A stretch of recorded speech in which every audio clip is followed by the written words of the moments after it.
Magandang umaga po sa inyong lahat. Siguro naninibago kayo at wala dito ang ating poging pastor. Yung medyo pogi lang na utusang pong magsalita sa inigan ng ating pastor.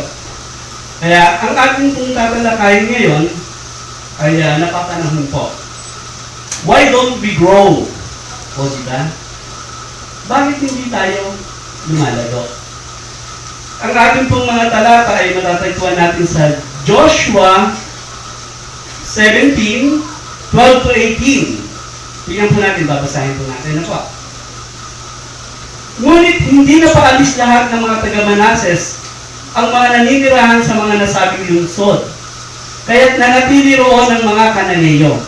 Teka lang po, itong Kananeyo, ito po ay masasamang tao. Ngayon po importante maintindihan niyo po yung sasabihin ko dahil tatalakayin po natin ito para makaka-relate kayo as we go along.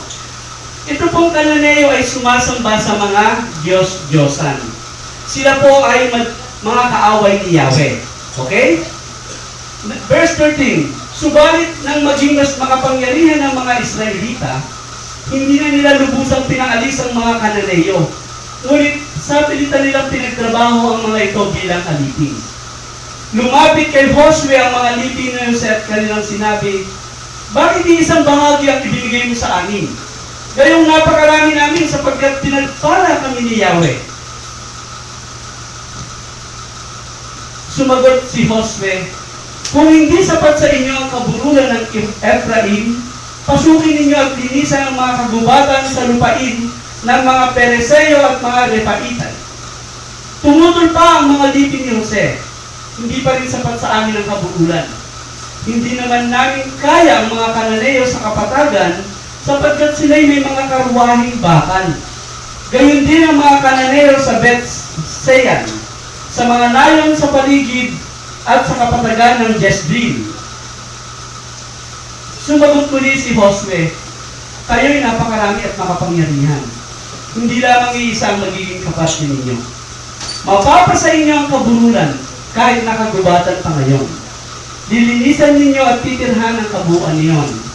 Mapapalayos ninyo ang mga Kananeyo kahit na makapangyarihan sila at may mga karwahing bakal. Diyan po tayo ikot ngayon. Yan po ang pag-aaralan natin. Ipinapakita po ng statistics, mga kapatid, na ang isang buhay ng Kristiyano ay nagiging mabunga pag dumating na raw po yung kulang-kulang 3 taon. Ngayon, nais ko pong magdala ng pag-asa sa mga kapatiran na medyo lumilihis ng landas at nais kong magdala ng palakasin ang mga kapatiran na nasa tamang landas o tamang daan. Ang magaling na baseball player na si Billy Sunday, na naging evangelist, ay nagsabi po na ang isang spiritual life daw po ng isang Kristiyano, kapag hindi raw po lumalago, ay may problema. Sabi po ng great evangelist na si Billy Sunday. Because growth is the normal and natural result of life. Kapag wala pong paglagong nangyayari, ang buhay na daw yun ay may problema. Ngayon, kung sakali mang hindi ka lumalago o lumalaki, alam mo kagad na may problema, amen? At siyempre, aalamin mo kung ano yun. Ganun pa man, madalas tinitingnan natin ang mga Kristiyanong lumago at lumalago. Sila po ay sinasabi nating pambihirang halimbawa ng pagiging Kristiyano. Sinasabi na bilang mga Kristiyano, wala po tayong karapatang tawagin normal ang ating mga sarili hanggang ang paglagong espiritual ay nagiging natural katulad ng paglaking pisikal. Amen po ba? Kung may mga kalaban sa paglaking pisikal, meron din pong mga kalaban sa paglagong espiritual. ang paglago nating spiritual ay hindi po maaaring walang hadlang. Sabi nga, we do not simply drift into maturity. Hindi tayo basta lang tinatangay ng agos tungo sa paglago. Amen po? Upang tayo lumago, dapat languyin natin ang pasalubong, yung malakas na agos na nagnanais tumigil sa ating pabalik. Yun po yun. Alam mo, ang naranasan mong kaligtasan ay totoo. At may mga pagbabago namang nangyari sa buhay mo. Yun nga lang, ito'y napakaliit. Halos hindi makita na tinatawag na nating microscopic. Ano ang problema? Tanungin mo nga pinagdadagin, ano ang problema? Sasabihin niya, secret. Ganyan di ba? Secret.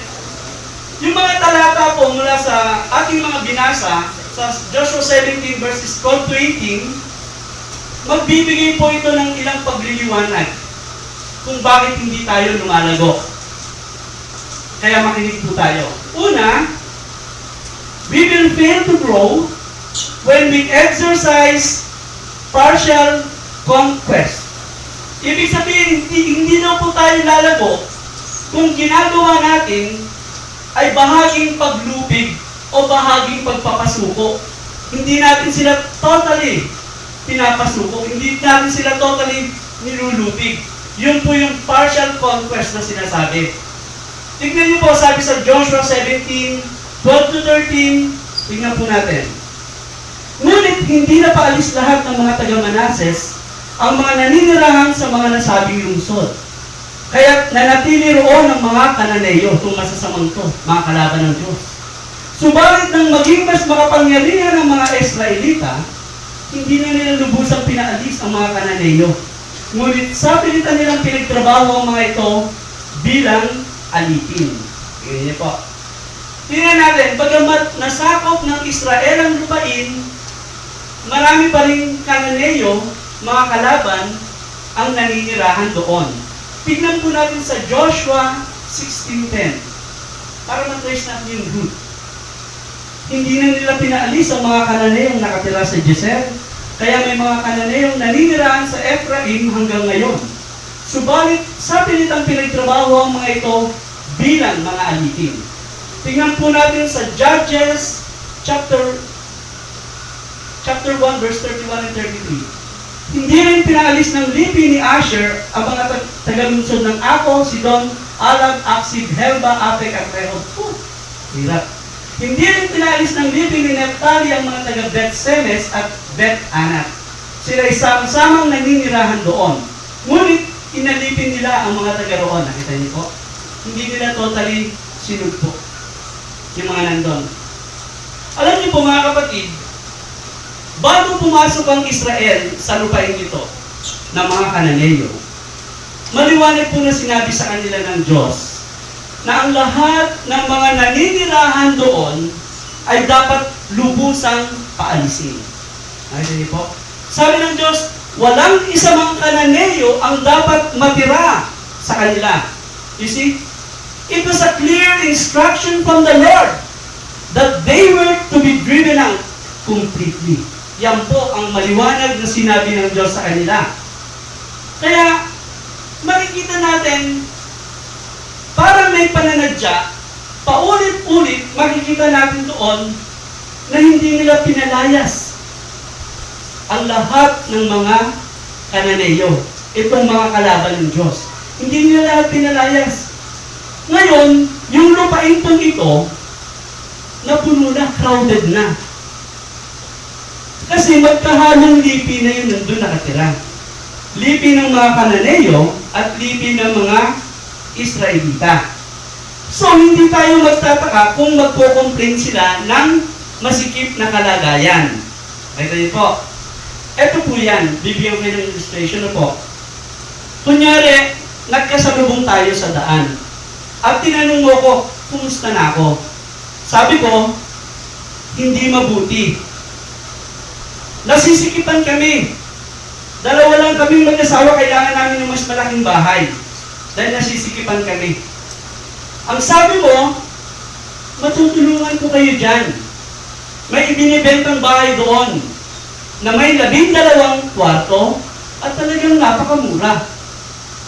Pagkasabi mo nung umalis ako, binili ko yung bahay na yon at nanirahan kami ng mag-asawa ko. Nang kasama ng asawa ko sa 12 kwartong yon. Tingnan niyo po matapos ang ilang araw, nasalubong niyo ulit ako sa daan. Tinanong mo ako, kinumusta mo ako kung kumusta na ako. Ang sabi ko, hindi mabuti. Kailangan namin ng mas malaking bahay. Nasisikipan kaming dalawa. Nagulat ka ngayon. Sabi mo, nasisikipan pa rin kayong dalawa sa 12 kwarto na bahay na yon? Oo sabi ko. Kasi, yung dating may-ari na 7 miyembro, doon pa rin tumitira. Nakita niyo yung kwento? Mga kapatid, hindi nangangailangan ng napakatalinong tao para ma-solve ang problema ko. Madali lang, hindi ba? Ano ang dapat kong gawin? Paalisin yung may-ari. Amen? Dahil, binili ko na yun Ano ang karapatan kong magreklamo tungkol sa masikip na kalagayan kung hindi ko naman ginagamit ang mga kwarto na meron ako? Amen? So, it's foolish to ask God to give you more blessings when you're not using the blessings you already have. Maraming ganyan Kristiyano. Andiyan na, hindi naman ginagamit, pero ask ng blessing sa Panginoon. Amen? Ganun po Ganun po ang problema ng mga complaining tribes. Marami silang mga kwarto, pero ito'y tinitirhan ng mga kalaban. So, nakukuha nyo na kung ano nangyayari sa Israelita. So, baliwala rin po, kahit humingi ka pa ng additional na katotohanan sa Diyos, kung hindi mo naman sinusunod ang mga bagay na alam mo na. Alam na nila na dapat palayasin yung mga Kananeo. Pero, hindi nila sinusunod. Kapatid, namumuhay ka ba sa iyong sariling kakayahan? Hinahayaan mo ba ang ilang Kananeo o mga kasalanan na manatili sa iyong buhay? Mga kapatid, tandaan po natin ito. Sinabi ng Diyos sa iyo na palayasin mo ang lahat ng ito. Walang ititira kahit isa. Kaya lang, meron 2 o 3 na gustong-gusto mo, kaya hinahayaan mong manatili ito sa iyong buhay. Mga kapatid, wala pong paglagong mangyayari. Walang tuloy-tuloy na paglagong mangyayari hanggang pinapabayaan nating manatili ang isang presensya ng Kananeo o isang presensya ng kasalanan sa ating buhay. Lahat po nagkakasala. Amen. Ang sinasabi ko dito, yung binibit-bit mo yung kasalanan. Kristiyano ka na, pero may bit-bit ka pang kasalanan. Tingnan po natin ang ilang mga dahilan kung bakit pinapanatili natin ang mga Kananeo o kasalanan sa ating buhay. Una, tignan po natin, a spirit of compromise. Ito yung pakikipagkompromiso o pakikiayon. Sabi ng Diyos sa kanila na ang bawat nakatira doon ay dapat palayasin. Pero hindi nila ito sinunod. Madalas po, idinadahilan natin na ang 1 o 2 ay wala namang epekto. Maliit na yan. It doesn't make any difference. Wala yan. Ganun po tayo madalas. Pero mga kapatid, tandaan po natin to, doon po ito nagsisimula. Parang alam na natin mali ang isang bagay. Kaya lang, maliit lang naman Wala namang epekto yan. Kahit alam na natin mali ang isang bagay. Ang example po yan, katulad po ito ng pagsisinungaling sa maliliit na bagay na madalas natin ginagawa. Alam na nating mali ito eh, yung pagsisinungaling ng maliit. Pero sinasabi ng maraming Kristiyano, white lies lang naman ito. Maliit lang to. Maganda naman ang motibo natin, kapatid. Pwede yan. Okay lang yan. It doesn't make any difference. Yun po ang sinasabi natin. Una, mga kapatid, wala pong color coding sa sin. Amen? And there is no such thing as white lies. Kay Satan yan. Uy, white lies na yan. Wala pong ganun. Tandaan po natin, anything that goes against the Word of God is sin. Nakita niyo? Regardless, gaano man kaliit ito. Sin is sin, and we should not classify it. Ito, maliit lang na kasalanan. Pwede ito. Maliit lang to. It doesn't make any difference. After all, wala namang perfecto.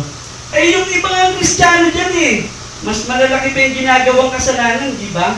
Pero parang okay lang naman. Yun po ang parang nagiging basehan natin. We keep on justifying it. Mga kapatid, ano man ang sabihin natin, it's still a sin. And we are compromising the Word of God. At ito ay maliwanag na pagsuway o disobedience. Nakita niyo po? Maliit lang naman. Tignan niyo po yung example ng maliit na kasalanan. Si Moses. Nung una po, baka mag-confuse yung iba kaya babanggitin ko yung una. Si Moses, di ba sabi sa kanya nung una, tuktukin yung bato. Para bumuka lang pera? Tubig. Amen. Para bumuka yung tubig. Pangalawa, anong sabi ng Diyos sa bato? Kausapin mo para may lumabas na tubig. Anong ginawa ni Moses? Tinuktok niya yung bato. Maliit lang na bagay, di ba? Tingnan niyo, pagkatuktok niya, may lumabas naman na tubig. Pero tingnan niyo po yung disobedience niya na maliit ha. Anong naging dahilan sa kanya? Anong nangyari kay Moses? Amen. Hindi siya nakapasok sa lupang pangako. Nakita niyo? Mga kasalanan maliliit, ginaganyan ni Satan sa atin. Maliit lang yan, kapatid. Do it. It doesn't make any difference. Mga kapatid, pag naging way of living natin yun, wala po kayong pagdagong mga kasalanan. At makakaranas po tayo ng palagi ang disiplina. Tingnan niyo yung disiplina ni Moses. Ang bigat na po. Pero maliit lang yun. Sinunod ko naman ngayon, Lord Tinuktok ko nga lang. May lumabas. Nakita niyo yung napaka-gracious ng Panginoon. Dinisobey niya pero pinalabas pa rin kasi babatuin na siya ng taong bayan. Bakit? Uhaw na. Kailangan na mag-miracle si Lord. Sana makita niyo dito kung paano dinadala ng maliit na kasalanan. Kung paano kinamumuhian ng Diyos. Kaya hindi natin siya dapat kinaklasify. Small or big, it's still a sin. Amen? Pangalawa, a spirit of cowardice. Yung kaduwagan po. Tingnan natin yung chapter 17, verse 16. Tumutol pa ang mga lipin ni Jose. Hindi pa rin sapat sa amin ang kabululan. Hindi naman namin kaya ang mga Kananeyo sa kapatagan sapagkat sila may mga karwahing bakal. Gayun din ang mga Kananeyo sa Betsean, sa mga nayon sa paligid at sa kapatagan ng Jesreel. Tingnan po natin yung sagot nila. Dito makikita natin na sinabi sa kanila ni Joshua na kung gusto nila ng mas malaking lupain na matitirhan, umakyat sila sa kabululan at linisin ito. Pansinin natin yung sagot nila. Ang sabi nila una, maliit lang ito. Hindi pa rin sapat sa amin ang kabululan. Pero alam niyo po ang totoo, sila ay natatakot sa mga Kananeyo na may mga armas. Yun po ang katotohanan nito. Pero kanina sabi, nakita natin, sila ay satellitang pinagtrabaho. Sila ay under control. Sila ay mga alipin. Hindi po ba, sabi kanina? Kung gayon, pambihirang alipin ito. Ngayon lang ako nakarinig ng ganitong alipin. Mga kapatid, isa sa mga dahilan kung bakit hindi natin sinusubukang paalisin, palayasin, Ang mga Kananeo sa ating buhay ay dahil natatakot tayong hindi natin kaya. Itong sinasabi kong Kananeo sa ating buhay, ito yung mga inaalagaan nating kasalanan sa ating buhay at yung mga tinatago nating mga bad habits. Iniiwasan natin yung direct confrontation. Mas komportable po tayong mamuhay sa ilusyon na kaya nating paalisin ang mga ito anumang oras na gustuin natin. Di ba maraming ganyan? Uy kapatid, tanggalin mo na yan. It's not pleasing my Lord. Kapatid, madali lang to. Anytime kaya kong tanggalin to. Nakakarinig po ba kayo ng ganyan pag may sinasabihan kayo? Illusion yan eh. Ibig sabihin ng illusion, maling akala. Akala, ganun lang kadali. Sinasabi natin na kaya kong mag-quit sa aking mga bad habits anytime na gustuhin ko. Pero, bakit hanggang ngayon ginagawa pa rin natin? Posible kaya kapatid, na tayo ang talagang mga alipin. Una po, we will fail to grow when we exercise partial conquest. Pangalawa po, why don't we grow? We will fail to grow when we expect special treatment. Hindi po tayo lalago kung umaasa tayo sa kakaibang trato sa atin. Di pangkaraniwan o espesyal na trato. Si Manase po ang panganay na anak ni Joseph. Ang mga Ephraimites ay mga kamag-anak ni Joshua. Si Joshua ang kanilang pinuno. Tingnan po natin para higit natin malaman kung bakit sila nagdidiman ng special treatment. Itong mga Manases at Ephraimites. Sa Deuteronomy 33 verse 13-17, tingnan nyo ha. Tungkol kay Jose ay sinabi, pagpalagi nawa ni Yahweh ang kanilang lupain. Sa hamog na tulan ay palaging diligin at tubig mula sa lupa ay pabukalin. Magkaroon nawa siya ng mga bungang hinog araw-araw at mga pagkain inani sa kapanahunan. Mapupuno ng prutas maging matandang kabundukan. Ang lupain niya ay sasagana sa lahat ng kabutihan. Mula kay Yahweh na nagsalita mula sa nag-aapoy na halaman, tamasahin nawa ng lipi ni Jose ang mga pagpapalang ito sapagkat sa ibang lipi siyang nanuno. Ang pangalan niya ay magiging makapangyarihan, si Manases. Ang mga bansay sama-samang itataboy hanggang dulo ng daigdig. Ganyan ang kapangyarihan ng laksa-laksang kawal ni Ephraim, sa ganyan natutulad libu-libong kawal ni Manases. Nakita niyo? Of all the tribes, nakita niyo? Parang sila yung mga combatant. Kumbaga mga elite, special forces. Siyempre, gusto nila special treatment. Siyempre, hindi mo makasahan yung mga ganyang kadakilang tao na magpapailalim sa patakaran ng mga pangkaraniwang tao. Siyempre, magdidiman dyan ng special treatment. Mga combatant yan eh. Ako'y nagugulat mga kapatid, dahil maraming Kristiyano na ganito ang pag-uugali. Alam na natin yung mga batas na patungkol sa paglago at mga spiritual na bagay. Ano po yung mga ito? Faithful Bible study and prayer, up-to-date confession of sin, diligent obedience to the Word of God. Tingnan niyo po. Ito ang kailangan sa paglago eh. Faithful Bible study and prayer, yung tapat na pag-aaral ng salita ng Diyos po. At pananalangin, up-to-date confession of sin, ito yung mga hindi nagdadala ng mga kasalanan, laging nagko-confess kay Lord pag nakakagawa ng kasalanan. And diligent obedience to the Word of God. Ito yung masipag sa pagsunod ng salita ng Diyos. Sa pagsunod sa salita ng Diyos. Ganun pa man, maraming nagdidemand ng mga Kristiyano ng blessing sa Diyos, umaasa sila kahit wala ang mga ito. Ang ating mga talata ay nagpapakita ng dalawang bagay na may kaugnayan sa pagkakaroon ng ganitong pag-uugali. Tingnan po natin yung una. Bagay na may kaugnayan sa pagkakaroon ng ganitong pag-uugali. Holiness o kapalaluan o kahambugan. Sabi sa Joshua 17:14, bakit isang bahagi ang ibinigay mo sa amin? Gayong napakarami namin sapagkat pinagpala kami ni Yahweh. Nakita niyo po yung sinabi? Ipinagyabang ng mga anak ni Joseph Napakarami namin. At kami lang ang pinagpala ng Panginoon. Bakit isa lang ang binigay mo? Nakita niyo po, iniisip nila dapat mabigyan sila ng special treatment ni Joshua. Kaya nagdidiman sila ng gano'n. Kami pinagpala ni Yahweh, bakit yung iba hindi pinagpapala? Mga kapatid, ang kapalaluan o kayabangan, kahambugan, katulad po yan ng isang mapanirang anay. Mapanirang anay na sumisira sa pundasyon sa paglagong Kristiyano.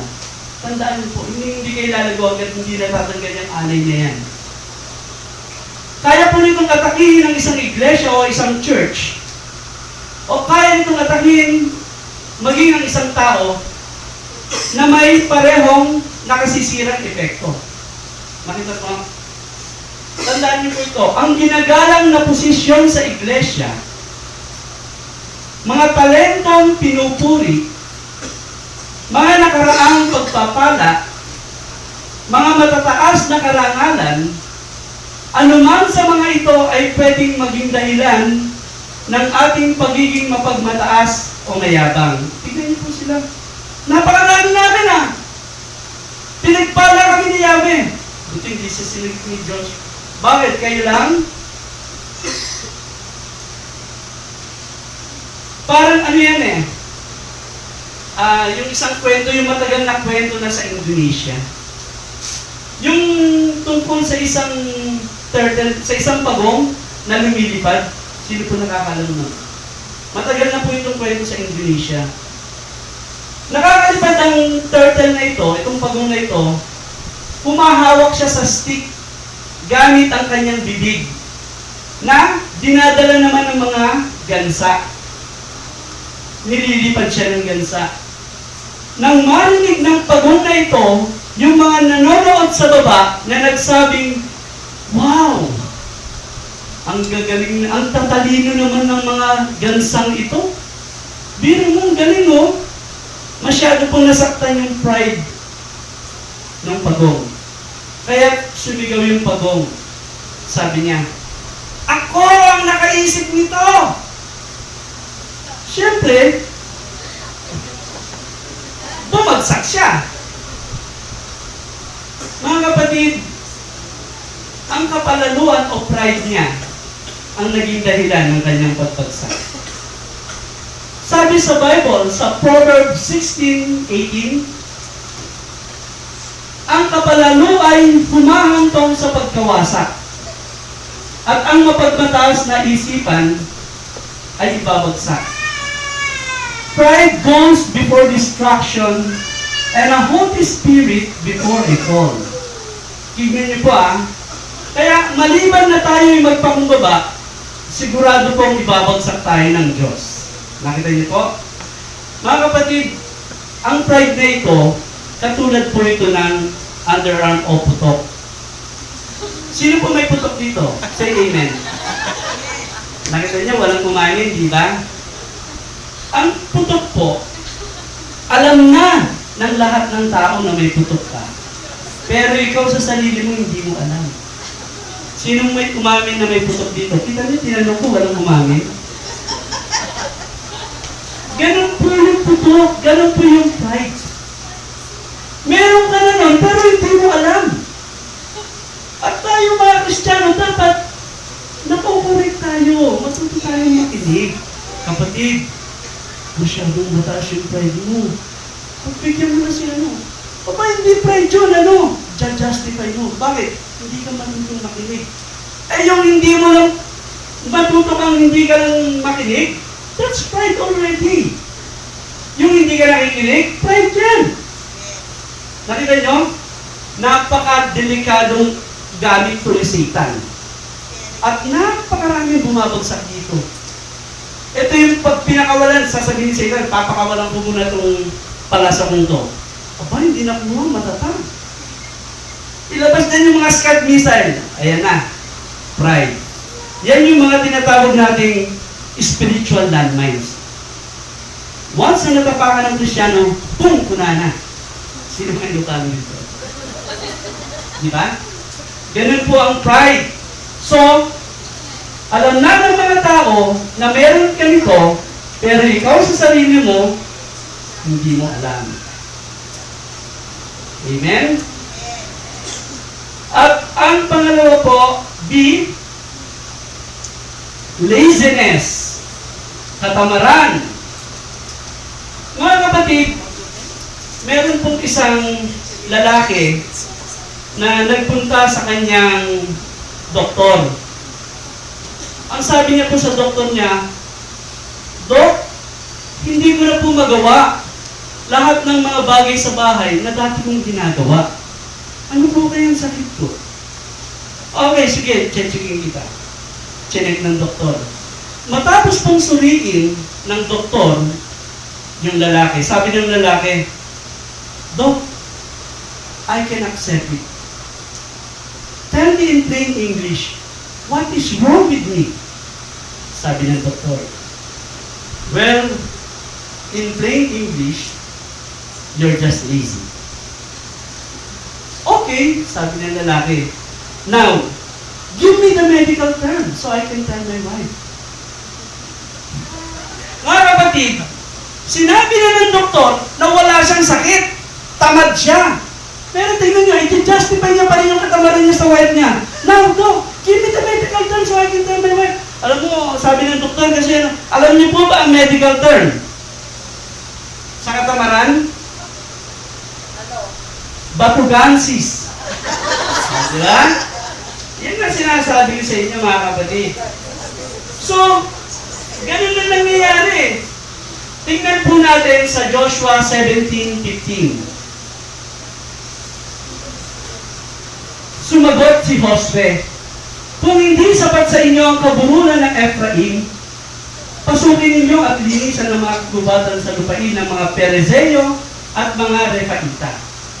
So, sinabi sa kanila ni Joshua na kung gusto pa nila ng mas maraming lupa, mapapasa kanila ito. Kung sila'y nakahandang, pagtrabahuhan ito.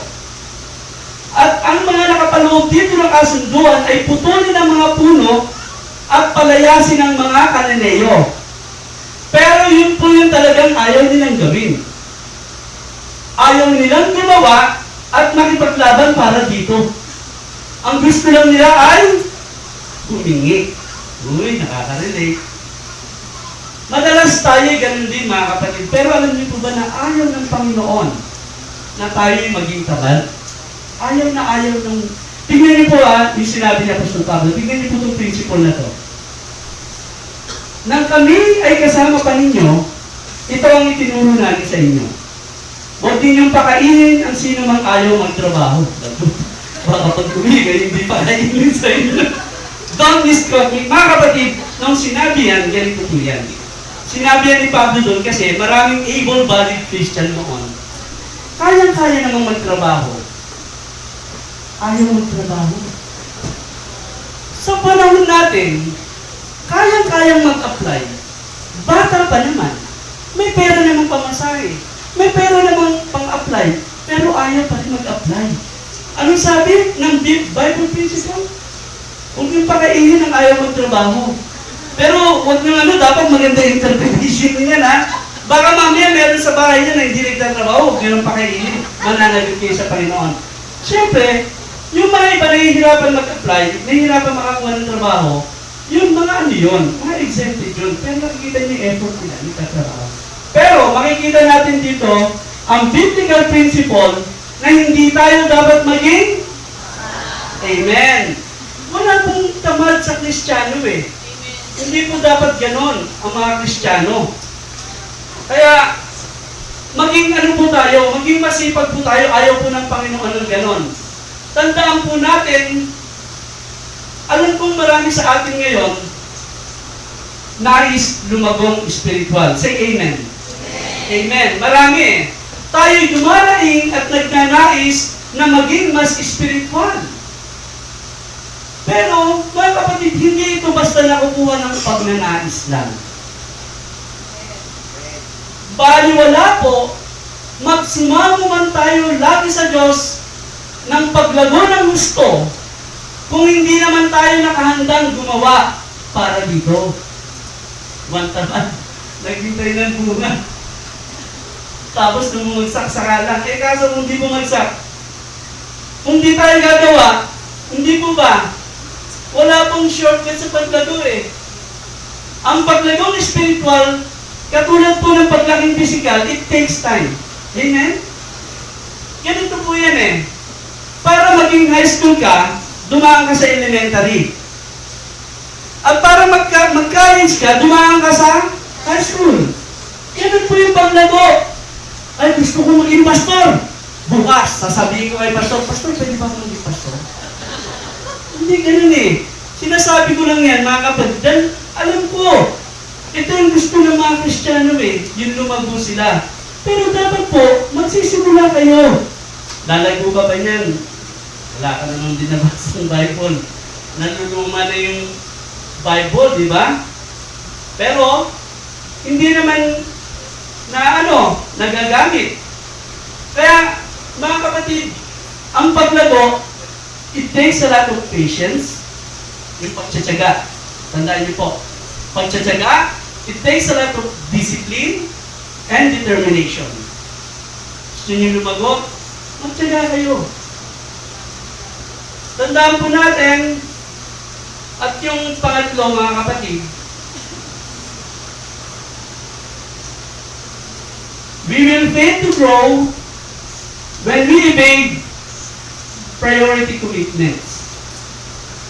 Hindi tayo lalago kung iniiwasan natin ang mga pangunahing obligasyon. Pansinin po natin yung solusyon ni Joshua sa kanilang problema. Sabi po sa Joshua 17 and 18, sumagot ulit si Josue, kayo'y napakarami at makapangyarihan. Hindi lamang iisang magiging kapatid ninyo. Mapapasa inyo ang kabululan kahit nakagubatan pa ngayon. Lilinisan nyo at titira ng kabuuan nyo. Mapapalalas nyo ang mga Kananeo kahit na makapangyarihan sila at may mga karwahing bakal. Tingnan nyo po yung solusyon niya. Linisin nyo ang kagubatan at palayasin nyo ang mga Kananeo. Yung po yung simpleng solusyon sa kanilang lumalaking problema. Pero hanggat hindi ito nagagawa, wala pong paglagong mangyayari. Walang paglawak ng lupain na mapapasa kanila. Tingnan niyo po. Ang lupa, pagmamayari na nila yun eh. Pero bago ito lubusan mapasa kanila, kailangan nilang gawin yung mga bagay na ito. Dapat nilang palayasin at linisin ito para mapasa kanila ng lubusan. Bagamat iniiwasan nila ang mga pangunahing obligasyon, nawa tayo ay hindi po. Huwag po nating iwasan ang mga pangunahing naging obligasyon. Tandaan po natin, katulad po ito ng meron pong dalawang umarkila ng piloto. Pupunta sila sa malayong parte ng Norte sa Amerika. Umarkila sila ng piloto at nagparkit sila sa para mangaso sila. Mag-hunting sila ng mga elk, yung malalaking usa. So, idrinap sila roon at nang-hunting na sila. Pagkatapos ng pang-hunting nila, 6 po yung napatay nila ng malalaking usa. Binabalin nila. Sa madaling salita, tinawagan nila yung piloto, pinabalik na nila para kunin sila. Ngayon, nang kinakarga na nila yung mga gamit nila, sabi ng piloto, naku, masyado pong madami ito. Hindi po ito po pwedeng lahat. Iiwanan niyo po itong 2 malaking usang ito. 4 lang ang makakarga ko. Pero hindi pwede. Kasi last year, umarkila rin kami. Same model ng aeroplano. Kasi laki rin yan eh. Pinasakay kami ng piloto. Ganun ba? So meron man siyang pagkaalinlangan, yung piloto, pinasakay niya na rin. So pagsakay ng piloto, pag take off nila, Hindi po kinaya. Bumagsak sila sa wilderness.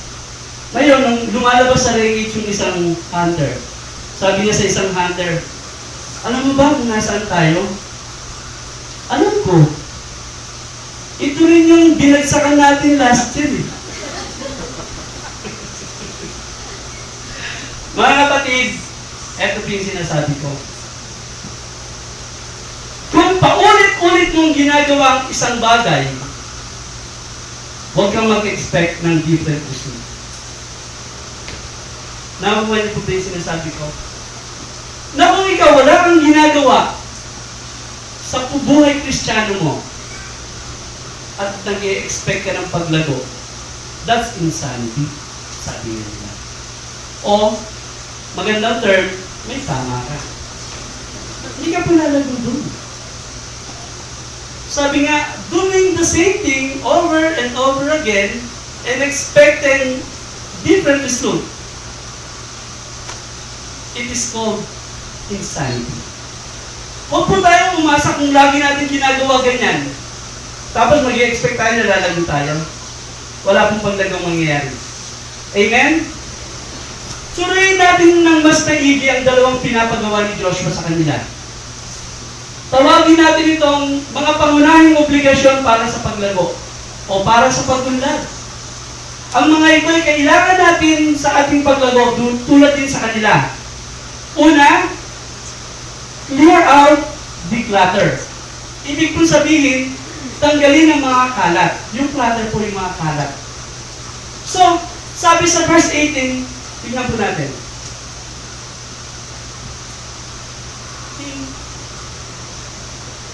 Mapapasa inyo ang kaburulan kahit nakagubatan pa ngayon.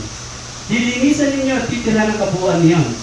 Mapapalayas niyo ang mga Kananeo kahit na makapangyarihan sila at may mga karwahing bakal. Ang sabi po, linisan ninyo, putulin niyo yung mga puno. Amen? Paano malinis siya kung hindi mo puputulin? Amen? Putulin ang mga puno. Mga kapatid, walang masama sa mga puno. Harmless thing.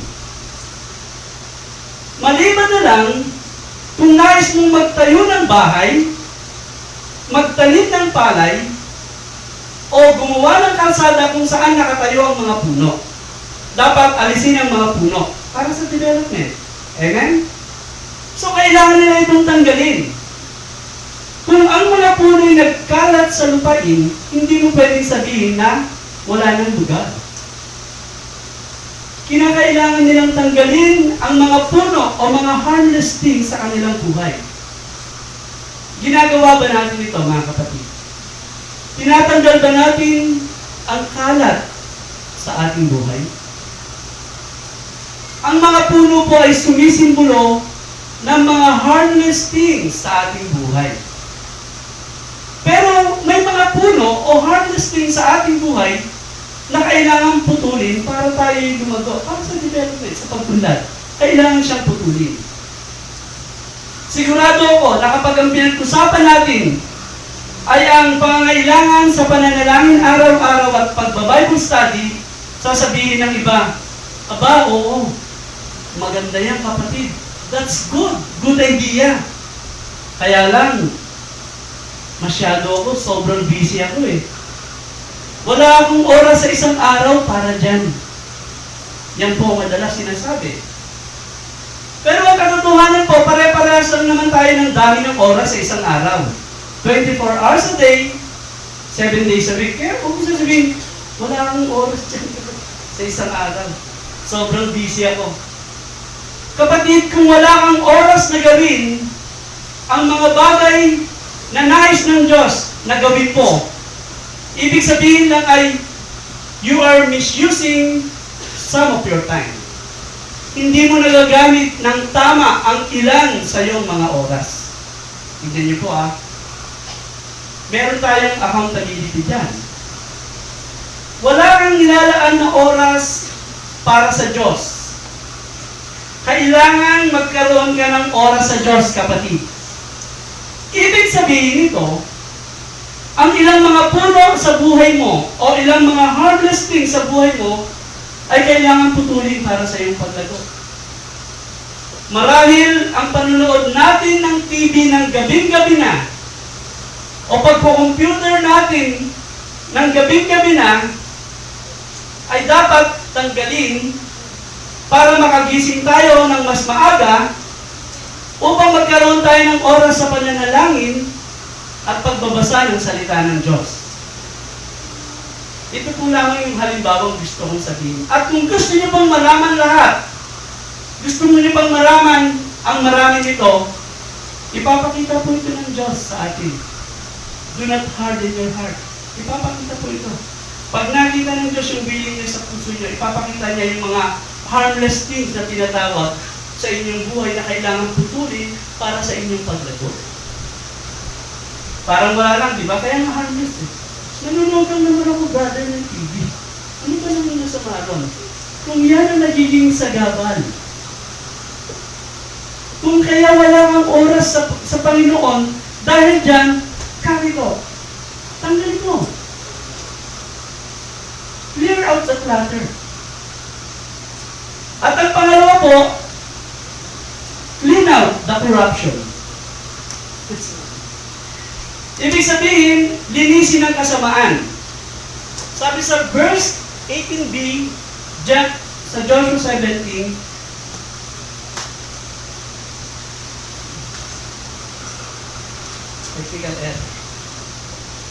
sabi, mapapalayas ninyo ang mga Kananeyo kahit na makapangyarihan sila at may mga karwahing bakan. Drive out the Canaanites. Palayasin ang mga Kananeyo. Dapat nating linisin, mga kapatid, ang masasamang bagay na nagpaparumi sa ating mga buhay. Yung mga Kananeyo yan, ito po yung mga pagsisinungaling, pagtatanim ng sama ng loob, masasamang pag-iisip, kasakiman, inggit, yan po yung mga Kananeyo natin sa ating buhay. Dapat po linisin natin yan para may paglagong mangyayari. Nakita niyo po, pagkatapos ng puno na putulin nila, ay naman yung mga Kananeyo. Hindi ka magkakaroon ng kapangyarihan, kapatid, na palayasin ang mga kinagawin ang kasalanan sa iyong buhay hanggat hindi mo inuuna ang pagbibigay ng oras araw-araw sa pakikipag-fellowship at pakikipag-usap sa Diyos. Tandaan niyo po yan. Hindi po natin ito mapagtatagumpayan hanggat hindi kayo nakikipag-fellowship sa Diyos at nakikipag-liig, nakikipag-commune sa ating Diyos. Kaya napapansin nyo, yung mga prayerless Christian, ano sabi? Powerless. Kasi napakahalaga po ng panalangin eh. Alam mo marami to. Napakahalaga ng panalangin. Pero bakit hindi ginagawa? Eh kasi brother, ang tagal ko na nanalangin, hindi sinasagot ng Diyos eh. Tumito na ako. Eh bakit hindi mo naman tinatanggal yung mga kalat? O baka naman hindi mo nililinis yung mga kasamaan? Tatandaan po natin na ang ating Diyos ay banal. Hindi ko sinasabing hindi tayo pwedeng magkasala. Nasa flesh tayo eh. Prone tayo magkasala. Pero, kung tayo, nakadependent tayo sa Panginoong Jesus, mamumuhay tayong victorious. Magkasala man tayo, madali tayo makakabalik. Bakit? Nakadikit tayo sa Diyos eh. Pero kung hindi tayo nakadikit, eh lagi tayong babagsak. Kaya, mga kapatid, napakahalaga po ng pananalangin. Kung papaano napakahalaga ng Biblia, ng salita ng Diyos, diyan po kasi sumasagot ang Diyos. Mga kapatid, ang paglagong espiritual ay iniuutos ng Diyos. Hebrews 6:1. Let us leave the elementary teachings about Christ and go on to maturity. Tignan niyo po. Iniuutos eh. Kinukuman tayo ng Diyos na tayo'y lumago. So, dapat po pala lumalago tayo. So, wag natin sabihin wala tayong oras na gawin ang mga bagay na nais ng Diyos ipagawa sa atin. Ang pagbabasa ng salita ng Diyos at pananalangin ay napaka-importante sa buhay ng bawat Kristiyano. Amen? Kaya kapag hindi po tayo lumalago sa matagal na panahon, makakaranas po tayo ng pagdidisiplina. Maraming pamamaraan ang pagdidisiplina ng Diyos. Maaaring napakalayo sa iyo ng opportunity. Maaaring lagi kang balisa. Maaaring lagi kang kinakapos financially. Mga kapatid, tumingi tayo ng awat na sa Diyos, napakamahabagin po ng Diyos. Natulungan tayong linisin ang mga kalat sa ating buhay. Amen? Tayo po ay manalangin. Dakilang Diyos na mahabagin, lumalapit po ako sa inyong banal na trono. Tulungan niyo po kami, Ama, na malinis ang mga kalat sa aming buhay. Ipakita niyo po, Panginoon, ang lahat ng karumihan nito. Panginoon, bigyan niyo kami sa aming puso ng willingness na linisin ang maruruming bagay nito sa aming buhay. Tulungan nawa kami ng inyong Santong Espiritu. Panalangin ko ito sa pangalan ni Jesus. Amen.